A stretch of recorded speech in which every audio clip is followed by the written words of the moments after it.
Magical Girls with hack and slash action is probably the best description for Mahou Arms, a game developed by Dischan Media and published by Sekai project.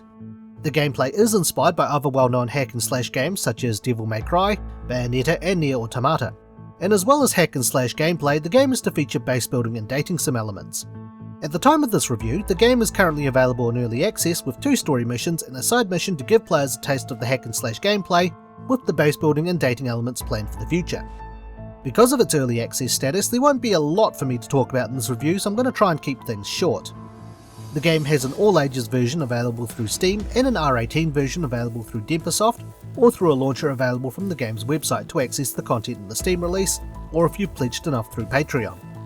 To keep things safe for work, I won't talk too much about the non-safe for work content, though you can use your imagination given the information I've already talked about. If you're feeling generous, you can also support the developers through their Patreon as well. For transparency, a copy of the game was provided to me courtesy of the publisher.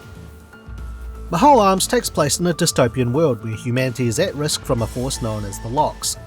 In the game, you play the role as a commander for Garda, a military organisation formed by the United Nations fighting back against the Locks using the power of magical girls deployed on the battlefield. During the base building and dating simulation sections, you'll be playing the role as the commander, while in missions you'll take the role of a magical girl. At present, the only magical girl available to play as is Amelia, with more to come in the future. But how is the content so far in the game? Find out in The Good. I do like the game's presentation and atmosphere.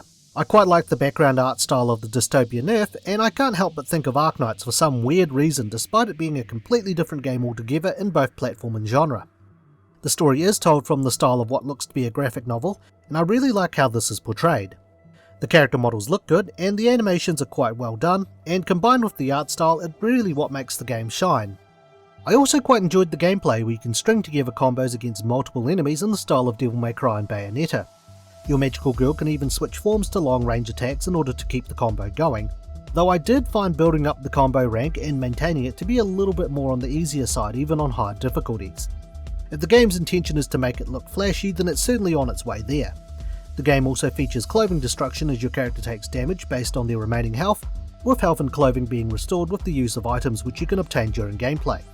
However, the clothing damage feature is not available for the all ages version given the nature of the damage. Sorta reminds me a little of Senran Kagura and Valkyrie Drive in that regard. With that though, we've touched base on the good, so let's look at what wasn't so good with the bad. I'll be more forgiving here given the fact the game is in early access, but there are a few bugs to work out.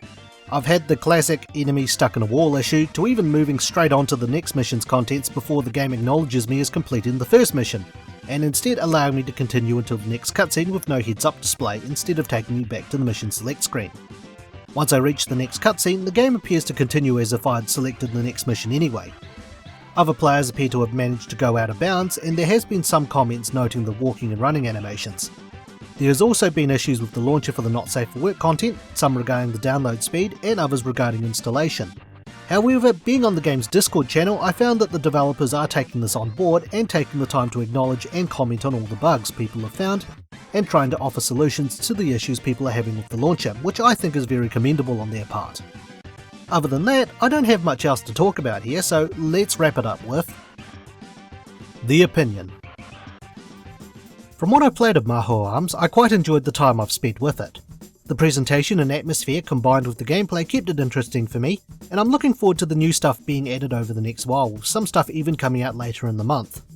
I'll approach the game again and cover it properly once it's completed, and no, I didn't forget about those other games that were in early access or in parts I'm going to get around to when completed. They're on the list of things to do, eventually. There were some bugs in the build I'd played, but I put this all down to the fact it's early access and to be expected, and I do appreciate the developers taking suggestions and issues on board.